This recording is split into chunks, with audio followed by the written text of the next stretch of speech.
The book of Genesis, chapter 30. When Rachel saw that she was not bearing Jacob any children, she became jealous of her sister. So she said to Jacob, "Give me children or I will die." Jacob became angry with her and said, "Am I in the place of God? Who has kept you from having children?" Then she said, "Here is Bilhah, my maidservant. Sleep with her, so that she can bear children for me, and that through her I too can build a family." So she gave him her servant Bilhah as a wife. Jacob slept with her, and she became pregnant and bore him a son. Dear Rachel said, "God has vindicated me. He has listened to my plea and given me a son." Because of this, she named him Dan. Rachel's servant Bilhah conceived again and bore Jacob a second son. Then Rachel said, "I have had a great struggle with my sister, and I have won." So she named him Naphtali. When Leah saw that she had stopped having children, she took her maidservant Zilpah and gave her to Jacob as a wife. Leah's servant Zilpah bore Jacob a son. Then Leah said, "What good fortune!" So she named him God. Leah's servant Zilpah bore Jacob a second son. Then Leah said, "How happy I am! The woman will call me happy." So she named him Asher.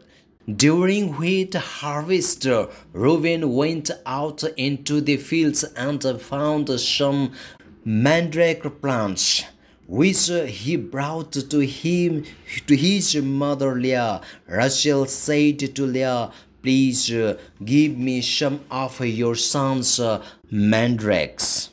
But she said to her, "Wasn't it enough that you took away my husband? Will you take my son's mandrakes too?" "Very well," Rachel said. "He can sleep with you tonight in return for your son's mandrakes." So when Jacob came in from the fields that evening, Leah went out to meet him. "You must sleep with me," she said. "I have heard you with my son's mandrakes." So he slept with her that night. God listened to Leah, and she became pregnant and bore Jacob a fifth son. Then Leah said, "God has rewarded me for giving my maidservant to my husband." So she named him Issachar. Leah conceived again and bore Jacob a sixth son. Then Leah said, "God has presented me with a precious gift. This time my husband will treat me with honor because I have borne him six sons." So she named him Javlun. Sometime later, she gave birth to a daughter and named her Dinah. Then God remembered Rachel. He listened to her and opened her womb. She became pregnant and gave birth to a son, and said, "God has taken away my disgrace." She named him Joseph and said, "May the Lord add to me another son." After Rachel gave birth to Joseph, Jacob said to Laban, "Send me on my way so I can go back to my own homeland. Give me my wives and children for whom I have served you, and I will be on my way. You know how much work I have done for you." But Laban said to him, "If I have found favor in your eyes, please stay. I have learned my divination that the Lord has blessed me because of you." He added, "Name your wages, and I will pay them." Jacob said to him, "You know how I have worked for you, and how your livestock has fared under my care. The little you had before I came increased greatly, and the Lord has blessed you wherever I have been. But now, when may I do something for my own household? What shall I give you?" He asked. "Don't give me anything," Jacob replied. "But if you will do this one thing for me, I will go on tending your flocks and watching over them. Let me go through all your flocks today and remove from them every speckled or spotted sheep, every dark-colored lamb, and every spotted or speckled goat. They will be my wages, and my honesty will testify for you in the future.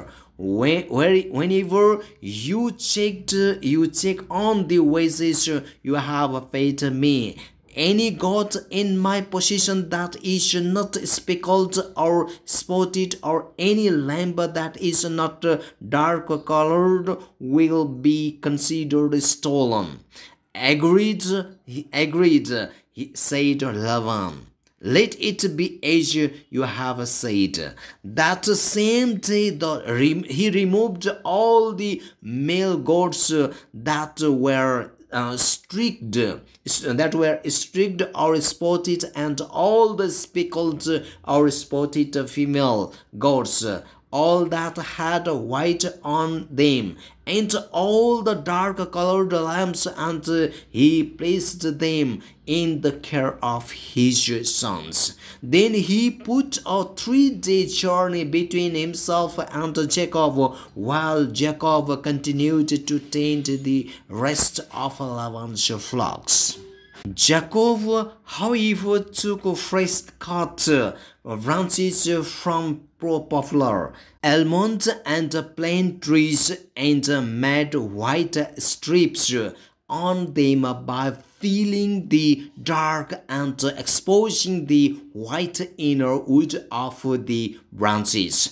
Then he placed the peeled branches in all the watering troughs, so that they would be directly in front of the flocks when they came to drink. When the flocks were in heat and came to drink, they met it in front of the branches, and they bore young that were streaked or speckled or spotted. Jacob set apart the young of the flock by themselves, but made the rest face and streaked and dark-colored animals that belonged to Laban. Thus he made separate flocks for himself and did not put them with Laban's animals. Whenever the stronger females were in heat, Jacob would place the branches in the troughs in front of the animals, so they would mate near the branches. But if the animals were weak, he would not place them there. So the weak animals went to Laban and the strong ones to Jacob. In this way, then man grew exceedingly prosperous and came to own large flocks and maidservants and camels and donkeys.